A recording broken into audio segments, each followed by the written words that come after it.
the coming 2 weeks, we're discussing a very, very profound, touchy, sensitive issue. The status of a ubar in halacha, which actually is nagea halacha in various different fields.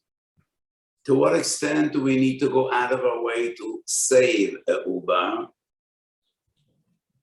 Chilul Shabbos to save a ubar, would it be defined as pikuach nefesh, which would necessitate Chilul Shabbos and terminating a pregnancy, which is the most painful and severe question in the entire spectrum of DNA ubar. So I am aware that America is busy now with the Supreme Court ruling, which coincidental has a shaykhis with today's discussion. So because this is such a halachically sensitive issue, and I'm not confident that the proper forum to speak halacha lemaisa is in a broad, general yachikala session, I think I will try not to give piske halacha regarding terminating pregnancies.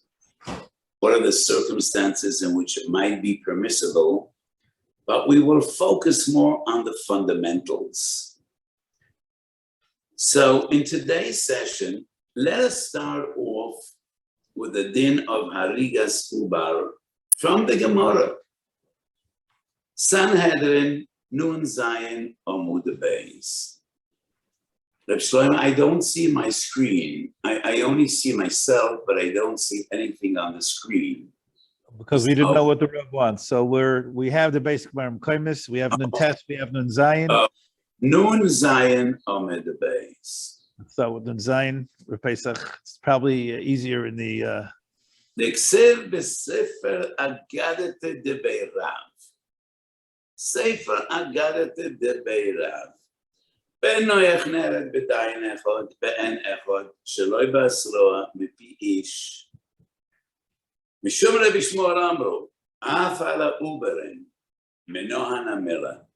Omer Rabbi Yehuda diyom akro, achaz dimchem lenafshesechem medrosh, afilu b'dayin echod, miyad kol chai. Mishum Rabbi Shmuel amru, Afala ubrin, my time at Rabbi Shmuel d'chsev, shoifer dam ha'odam ba'odam dome yeshofach eis ha'odam shu ba'odam hava oimer ze ubar shebeme'ei imo. So the Gemara darshans in Masechet Sanhedrin that non-Jews b'nei noyach nereg al ubrin, and the drosh is shoifer dam ha'odam ba'odam. Is there a human being that is in another Odam be'odam ze ubarim? Mechlal hein atu shomei alav. So obviously, Yisrael einoi nerad ala ubarim. That's exactly because we're referring only to a ben noyach. Would that mean that a Jewish person has no isser destroying a ubar? Taisus deals with this question 3 different sources in Shas. Sanhedrin, Chulin, Nida, Daf Mem Dalet. Let's have a look at Masechet Sanhedrin. Nun Tes Amud Aleph, not on the spot, not Daf Nun Zayin, but rather Nun Tes towards the bottom of the Omen. So the Gemara says, Lekemida del Yisrael Shori, Ben Noach have 7 mitzvahs. We have 613. It is impossible, inconceivable that a guy has a mitzvah that we don't have. We should have more than them, not less than them. So Tosfos says, "Lekemedam di Yisrael Shoro, v'ala ubrin the oived kechovem chayo v'Yisrael koto." אבל גב דפוטו מכל מוקם לא שורי. Well, Yisor is poto doesn't mean that it's permissible. אבל גב דפוטו מכל מוקם לא שורי. מיהו כושר? ימין המפלג בין סויר למויר, יוצר רוישו יינו גבוי. דאי דויך הנפש מפני נפש. It's interesting why Tosfos quotes a Gemara when it's a Mishnah in Masechet Oris, as we will shortly see. אבל קודם שיוצר רוישו החיה פשטס יודו וחוית חסוי לאיבורים ומוציאו כדי להצל הסימוי. Okay, I governor be over the Kechom muscle. Given show was a over. Be a shloima. The one name be a soul mitzvah. Kedela hatzil. The efsher that fiddle be over the Kechom mishori. This is a fascinating thesis. So this thesis contains two different parts. Number one, Yisol Eino Neret ala Ibn, but it's also Tosfos does not say why it's so. What is the source, the origin, and the time, the reasoning of the Issa? And that breeds many different approaches and opinions. Because Tosfos says it must be also, but we don't know why it is also. And that is a huge discussion. As we will see, probably not today, maybe in our next session.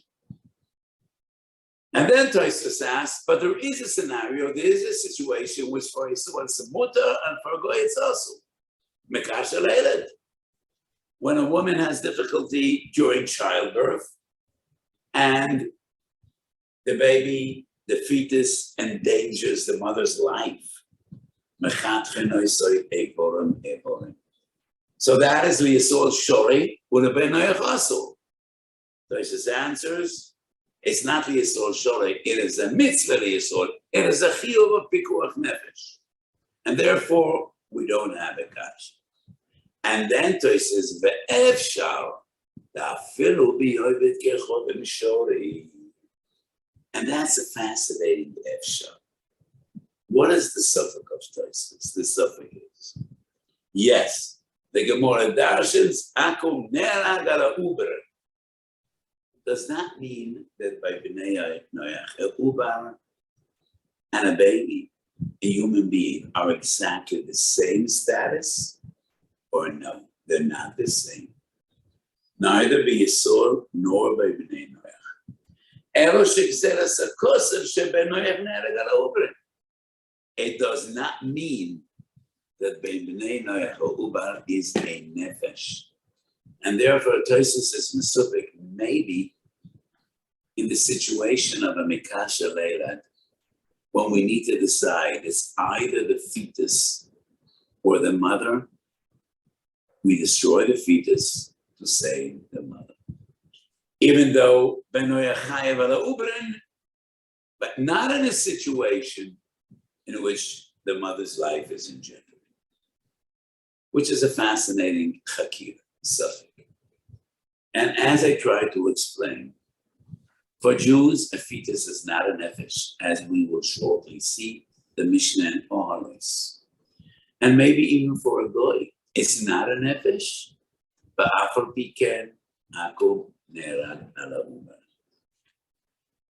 Let's go over to Sukkah Mem Daled Medalef. So Tosfos deals with the question, are we machal Shabbos? Past it. Nida Mem Daled. Nida Mem Daled Amud Beis. It starts, so the Daled goes over Amud Beis. We need Nida Mem Daled Amud Beis. Here we are. The Tosfos starts in Amud Aleph. Starts Amud Aleph, but we need the section that's Amud Beis. So Tosfos deals with the question, are we machal Shabbos to say the ubar? And Tosfos says, maybe yes. Hechad the Mesa Chayim is in the Komuna because of the Imtam. Imtim Salome the Mutara or the Bebeten, Fellow Mesa Imoy below have a Komuna because a Maim Chalar and all of us a Shabbos. Shemavian Sakan Derech Rishus Arabim Lekroya and to save the Obar, as we find in Erech in the Zion. The Yesh Loimar, the Mekor no Commission Pikuach Nefesh Machalar and all of us a Shabbos. Afal gav the mutar hargoy. The goises with the yodam hargoy potur. The afal began machalalan olav eis hashabbos. Toises writes mutar love. This Toises seems to say there is no prohibition, no isa to destroy a fetus, which contradicts Toises in Sanhedrin. And if there is no issue to destroy a fetus, the cash of Toises Sanhedrin once again rises. The Gemara says, "Lekem idam diliisol shori ula akum osu." So as we will see along the way, some achayim, including the Moshe, are so adamant. It is totally unreasonable, impossible, that there is no Isur to terminate their pregnancy, and therefore they say, when Toises means mutar lahorgoy, lav dafka mutar, eino chayav misa, but we can't say mutar. The problem is, Toises says mutar. So when is it legitimate to say, no, mutar doesn't mean mutar. Mutar means also. So the Moshe argues, Toises brings that ayah from Goises. Nobody says that Goises says mutar lahorgoy, hargoy potu. So probably Toises means the same regarding a fetus. Anyway, regardless of the Toises in Nida, twice Ushas, Chulin and Sanhedrin, Toises says it's an Isser. And all the poskim all agree it is an issur to terminate a pregnancy. What is the nature of the issur?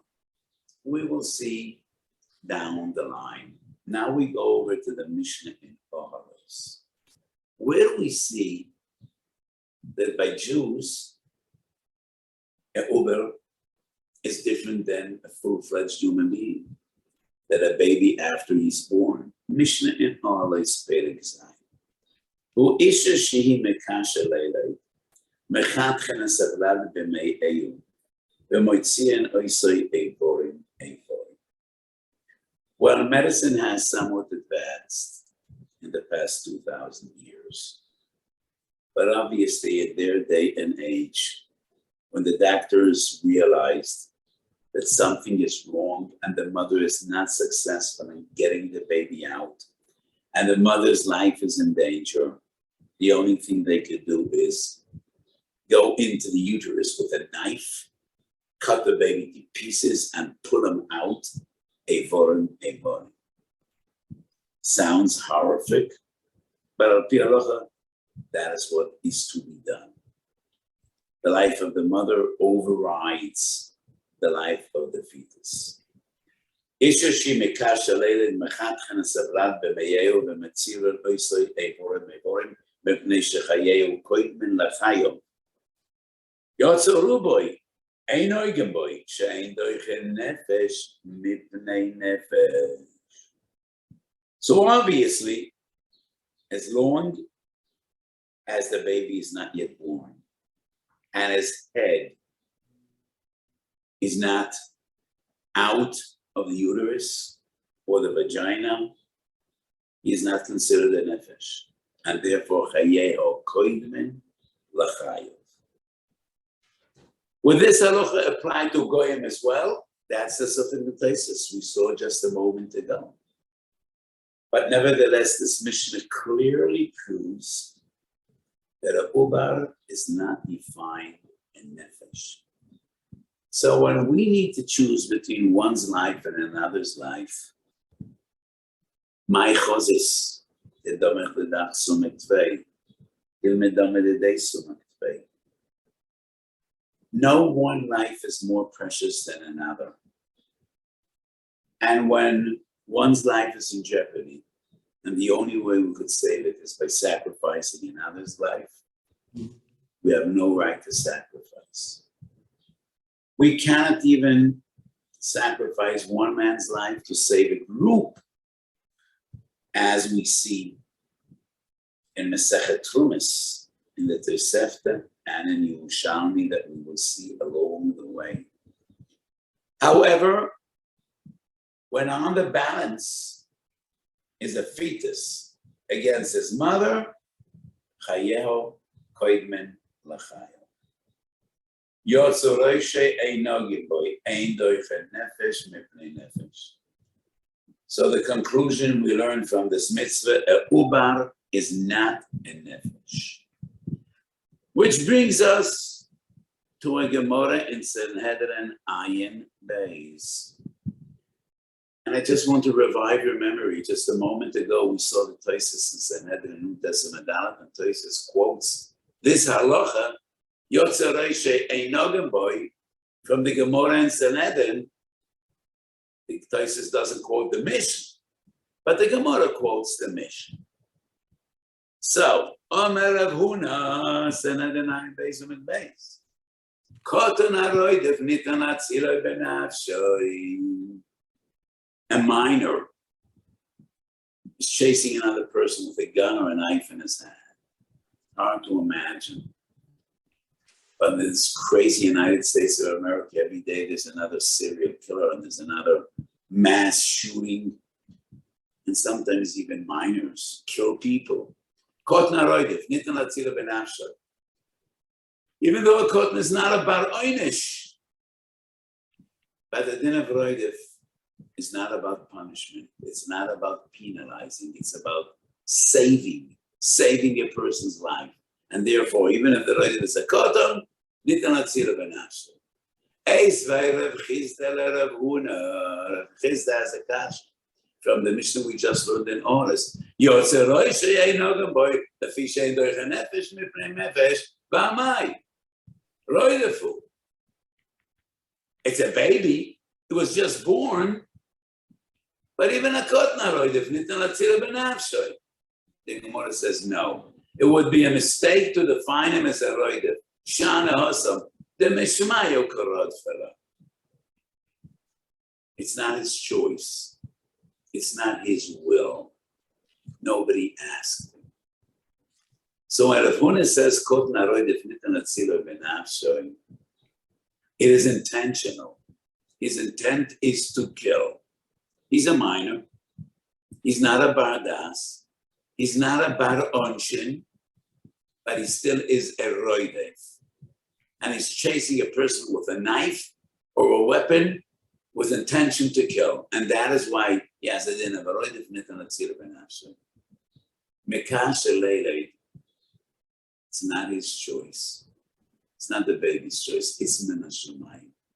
Mishamayim korad fara. And therefore he does not have a din of a roidef. And that is why ein noigem boy. We leave it up to a Kodesh Baruch. We do not sacrifice one life to salvage another. And now comes along the Rambam, Pilei Plois. So the Rambam in Hilchoi Suroik Sayach. Ratzech V'Shmir Sanefesh, Perek Aleph, Halav Etes. A Peledik Rambam. The Rambam brings the halacha mekash delele. Mechat chenoisei avorim evorim. Why? Because he's a roidef. Okay.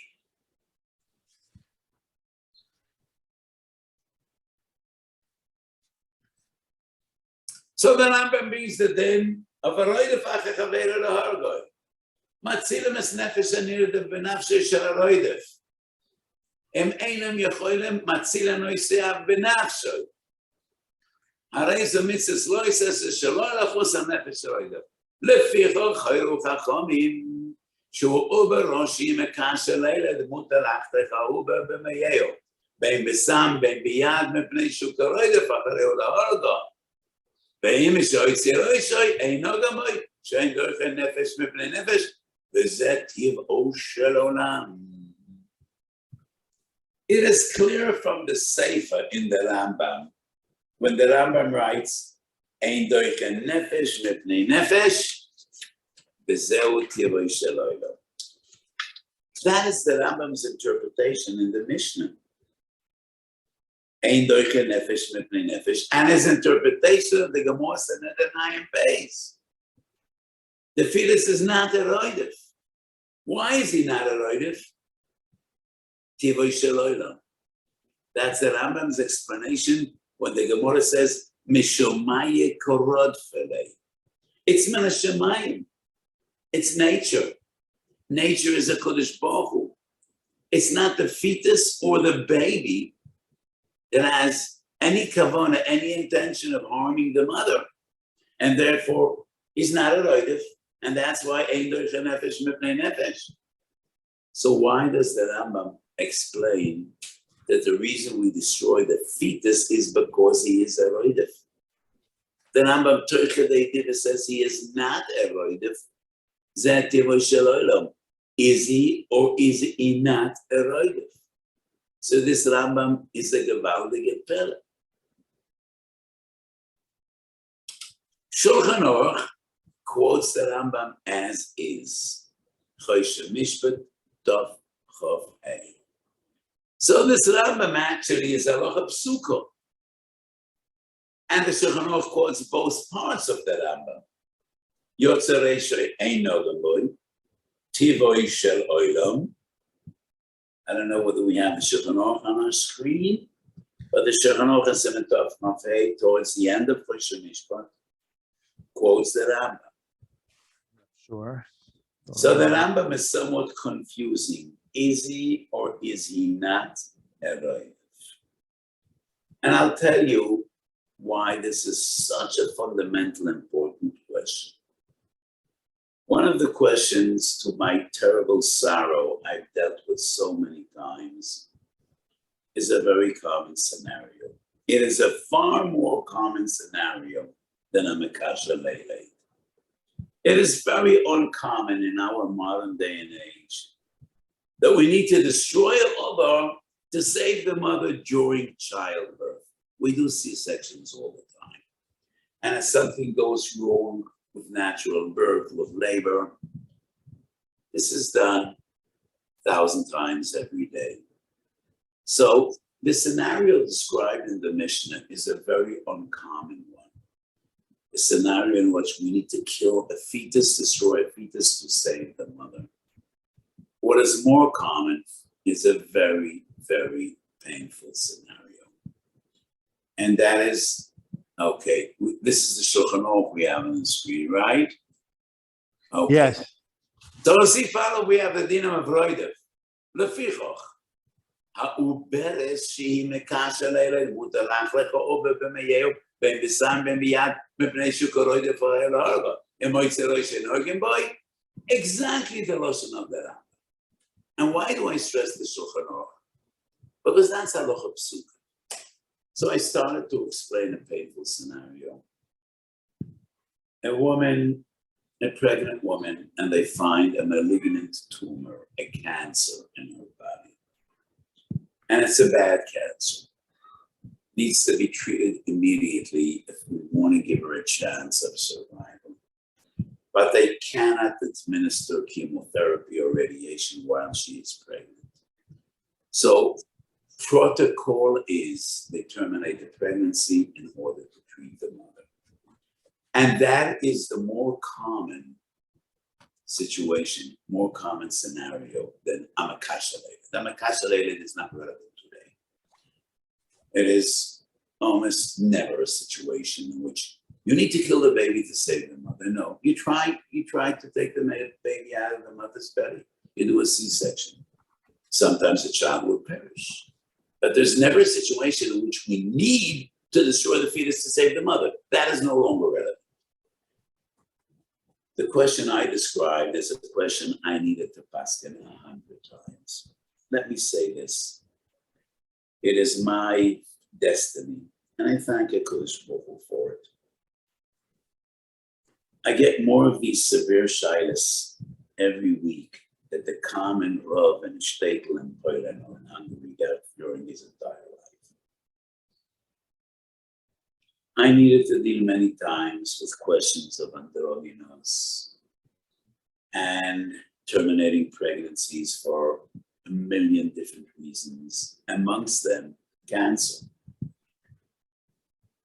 From the halachic perspective, this is a fascinating and troubling question. So in modern medicine, we would not administer chemotherapy to a pregnant woman because that would be extremely compromising the baby, the fetus. And therefore, protocol is we terminate the pregnancy to treat the mother. In our frum society, so many times the mother says, I want this baby and I am willing to take the risk. And the doctors say, we might be losing time. With cancer, you'd never know. But if it's a violent cancer and it's a malignant and spreading rapidly, that we might be losing the window of opportunity. And the doctors say, if we don't start treatment immediately, it might be too late. The mother is torn to shreds, and she says, I'm willing to take the chance, and I need to explain to the mother, no, it's not the right thing to do. But sometimes it's extremely painful. Sometimes the couple have been waiting for a long time for this baby. Might be IVF, might be their only child. And the mother, please. I would try to persuade and convince the father and mother to terminate the pregnancy to save her life. Life is more precious than anything else. But on the other hand, the doctors cannot promise that her life could be saved. They could say she has a better chance if we try to start treatment immediately. It might be successful even if we postpone treatment for a few months. It might not be successful even if we terminate the pregnancy and start treatment at once. So I cannot say al pi halacha that she is mechuyev to terminate the pregnancy, but it is something which I will always try to convince. Chayeu koidmen, that's a mission. That's a mission. Nobody disagrees with the mission. And even in the times of the mission, when we say, they couldn't say in certainty that the mother will be saved. They tried. Maybe it's too late. Maybe we can't save the mother's life. But still, any time we're Mechala Shabbos for Chodesh Yesh B'Sekona, nobody can say with certainty that we'll be Matzliach and saving the Chodesh Yesh B'Sekona. We try. And when we try, we're Mechala Shabbos. When we try to save the mother, we destroy the fetus. What is the problem with this scenario? By Mechat Chenes Avlad, it is the baby that's jeopardizing the mother's life. And therefore, according to the Rambam, the baby is eroidiv. But in the case of cancer, it's not the baby. It's not the fetus that's jeopardizing the mother's life, it's the cancer. It's not the baby. The baby is okay with his mom. If not the cancer, it's a healthy pregnancy. So in this case, we cannot define the baby as eroidiv. The baby is not eroidiv. It's the tumor that is eroidiv. The baby just prevents the doctors from treating. So according to the Rambam, there would be no heter to terminate the pregnancy to save the mother.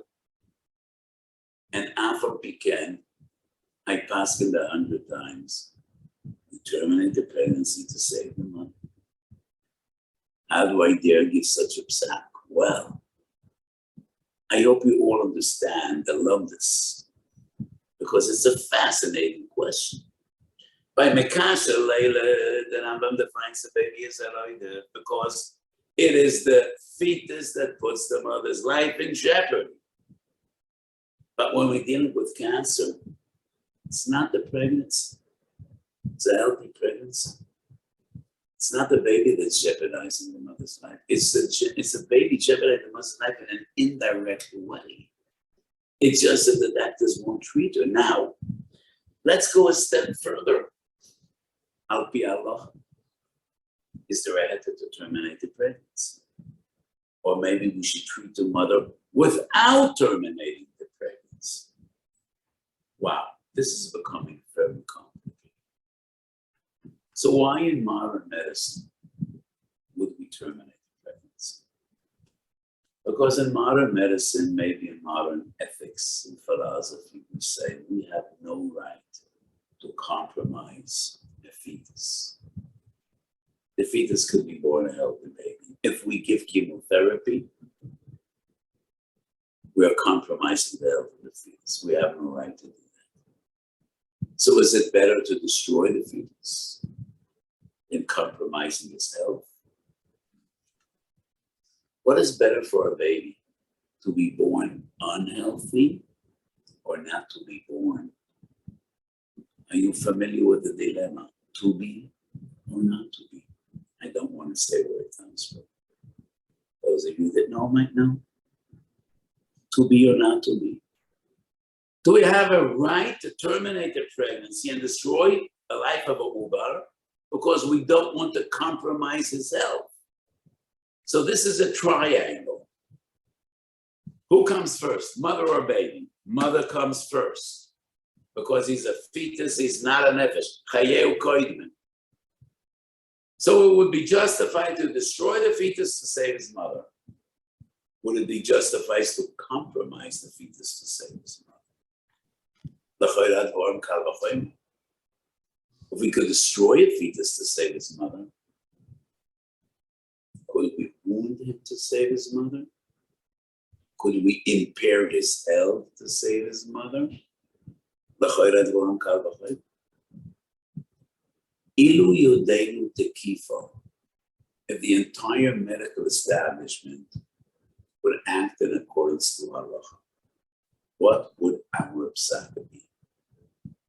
Do everything you can to treat the mother without terminating the pregnancy. The baby might be born with extreme defects. Cognizance, health-wise, he might be extremely compromised. Is that better than destroying him altogether? So in modern medical ethics, we say, no, we do not have a right to compromise the baby, and therefore we terminate the pregnancy. I'm not giving you a maskona, I'm just giving you food for extreme thought. This is an extremely serious dilemma, ethically and halachically. But let's go back to our question.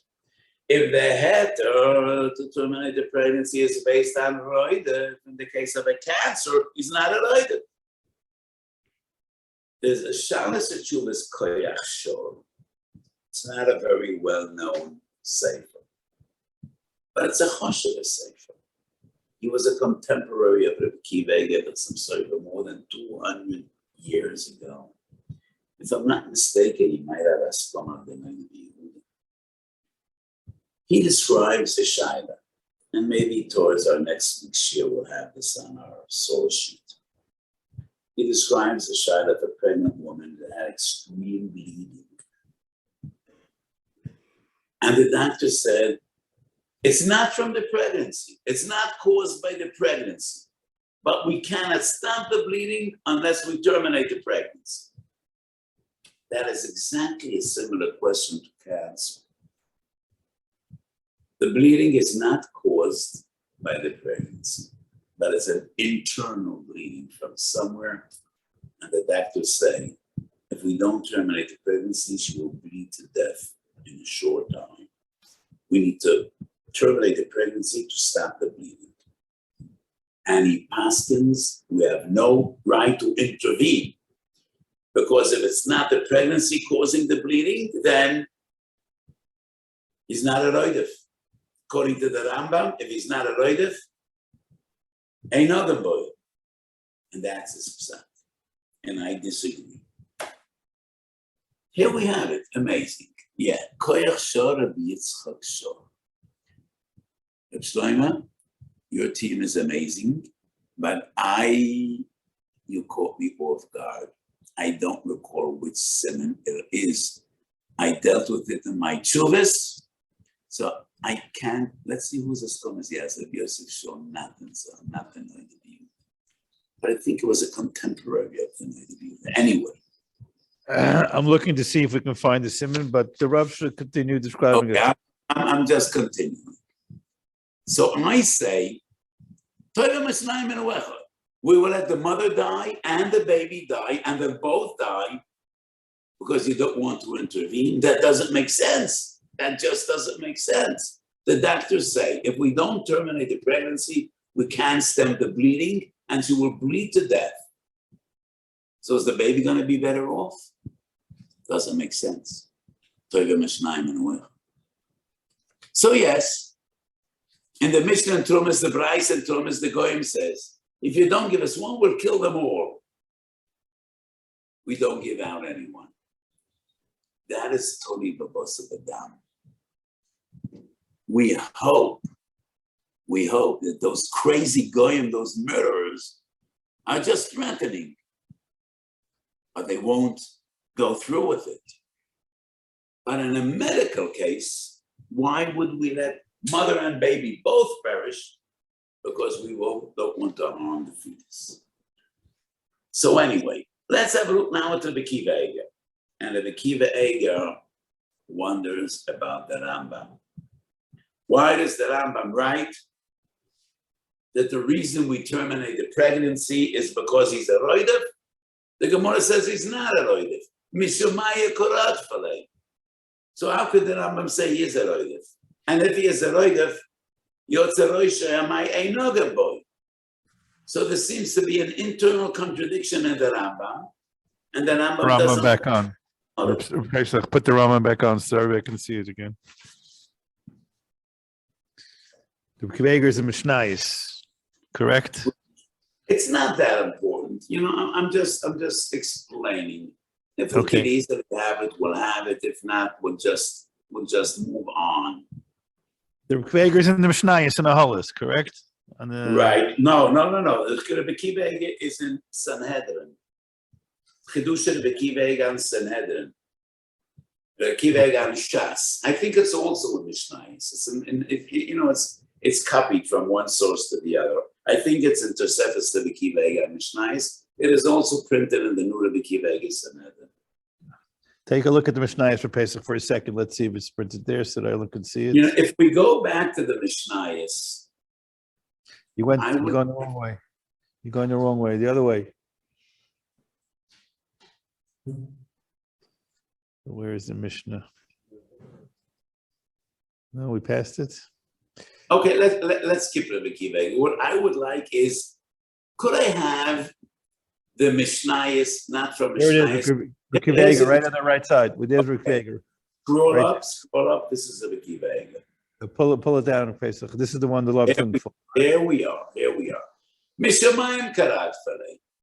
Barambam perak alav minach zesech kosov avzu mitzvah sloises shalom lochas hanefesh yotzech. Etilu chachomim shoberesh imakashalel mutar achtach mepnei shu karoi defachayom. Rabbi Kiva writes hutamu alachayim.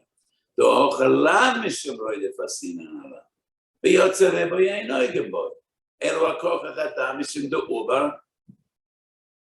Einoi nikro nefesh. Ayin shubis. Loi nikro nefesh. Shubis go'ine besroi. Divrei Rambam huva b'choy shemishpo. Ve'ef shemishum de bet noyach osala regubre maf shesroi neret al ze. Sorach l'tam da've keroi. Sorachim. Sorach Biyur. But he's not a roidif. I want one more source before we wrap today's Shiur up.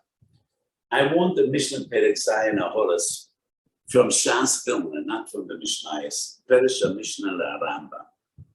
I want the Peresha Mishnah Rambam and the Mishnah Aholas if we could fetch it. The Mishnah Aholas from Shas Vilna. Zayin Vav. Let's go to the Perush Mishnayos. You'll have to go back to your. This was not on our list, so we have to go back to the machine. The Rebbe will give us 1 second. We'll get there. Okay, fine. We have time.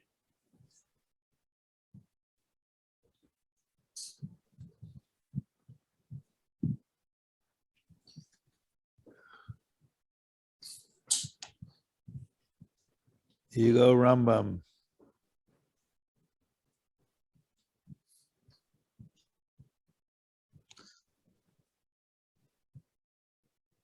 Beautiful. Keep Okay.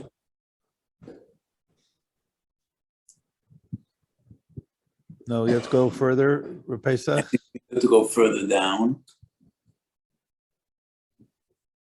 No, this is the wrong Mishnah. This is the wrong Mishnah. You have to go to the next Mishnah, Pesach.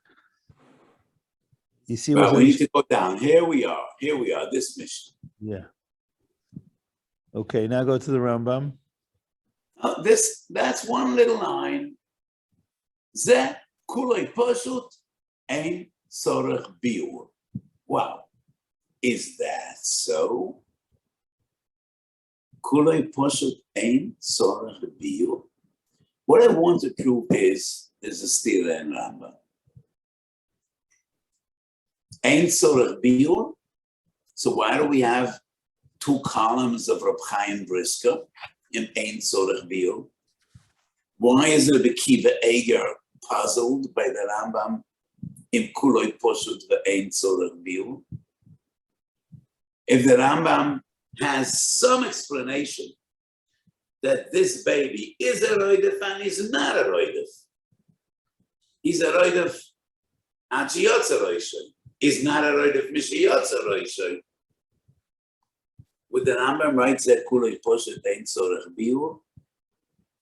Not to mention he adds that Tivoi Shel Olam, which we're not sure where that comes from. So that's not Poshut at all. Tivoi Shel Olam is Mishum Maya Karad Falei. But all the Achronim are puzzled by this Rambam. Until the Minchas Osher, nobody comes up with a really reasonable explanation, as we'll see next week. So how does the Rambam write this entire Mishnah? I don't need to say anything. It's so poshut. It's clear that the Rambam, at least when he wrote the Parasha Mishnah, understood, like Rabbi Kiva Eger quotes the guy in the Basroi. Oh, but it's not a nefesh. So it's poshut. The life of the mother comes before a fetus. A fetus is only a fetus. It's not a nefesh. So the Rambam, when he wrote the Parasha Mishnah, wasn't in the shitta that we need the heter of roidef. I agree. Whenever there's a contradiction, it's clear between Parasha Mishnah and Mishnah Torah always overrides the Parasha Mishnah. That's a cloud portion. I just want to note one little ha'orah. There's another way to understand this halacha. And that other way is based on the Gemara Sanhedrin. The child is not a roidef, zeh tivoi shel olam, mishum maya karat falei. And the reason mechatcha noisoi, v'moitzia noisei boram is he's not a nefesh. And that is why the Rambam writes, this entire Mishnah, kolei poshut ein sorach biur. So I owe you 2 things for the Shiur next week. How do I explain the Rambam? Roidef, yes roidef or not roidef. And I'm very proud of this chiddush because it's only one of 2 chidushim in my Sforim in which I got a very enthusiastic askoma from Moran Rav Shach. Rav Shach learned what I wrote about this and he was very, very excited. And he told me that it's 30 cents. Only on 2 chidushim that I ever get the personal comment from Arav Shach, from the Abiezri, and this is one of the two. So I'll keep you in suspense till next Sunday, and we'll learn my interpretation of the Rambam Roidef, and we will also study the Koyach Shor, and why, according to my pshat, I disagree with this psak, and that is why, in the many cases of cancer found during pregnancy, my psak is we are allowed, and it is recommended to terminate the pregnancy, to do our utmost to save the mother's life.